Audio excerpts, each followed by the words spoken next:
Aleykumussalam atla. Qardaş sual deyir ki, qardaş rayona getmək istəyir. Amma saqqal saxladığına görə də valideynlər onu qınayırlar ki, bəs sən vahabilərə qoşulmusan, həm saqqal saxlayırsan və s. Xala, bibi hamısı qardaşa demək olar ki, dirəniblər.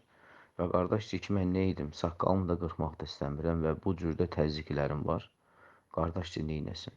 Əvvəla qardaşa başa salın ki, Allah Subhanahu taala tövbə eləsin, bağışlama diləsin, Allah sığınsın, Allah təvəkkül eləsin.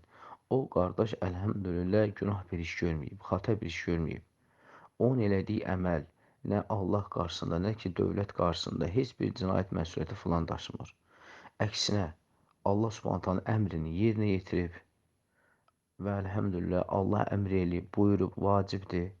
Və həmçində qardaş bilsin ki, bu qohum-əqrabanın elədikləri təzyiqlər, o hamısı şeytanın həmlələridir. Yəni şeytan bu qardaşa bu cür hücumlar edəcək.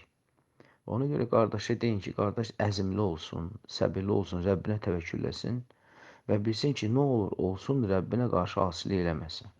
Çünki o bugün 5-10 nəfər qohum-əqrabanın qınağından qorxub üzün qırxmaq istəsə də belə, amma sabahçın o Allah Subhanahu taalanın qəzabına tuş gələ bilər. Yəni Allahın qəzabı ilə qarşılaşa bilər.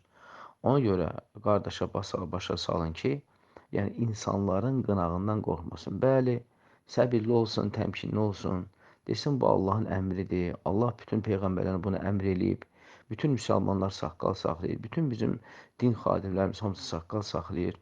Bu saqqal həmçində kişiliyin bir əlamətidir, rəmzidir. İnşallah ki, bu cür hikmətlə, gözəl sözlə başa salsın Allahın izni ilə. Amma üzünü qırxmağı nə bayda ağla belə gətirməsin. Çünki qardaş üzünü qırxarsa Allah qorusun, şeytan onu bu ilə başqa günahların da qapısını açacaqdır. Ona görə təvəkkül etsin Rəbbinə, dua etsin Rəbbinə. İnşallah ki, heç bir şey də olan deyil.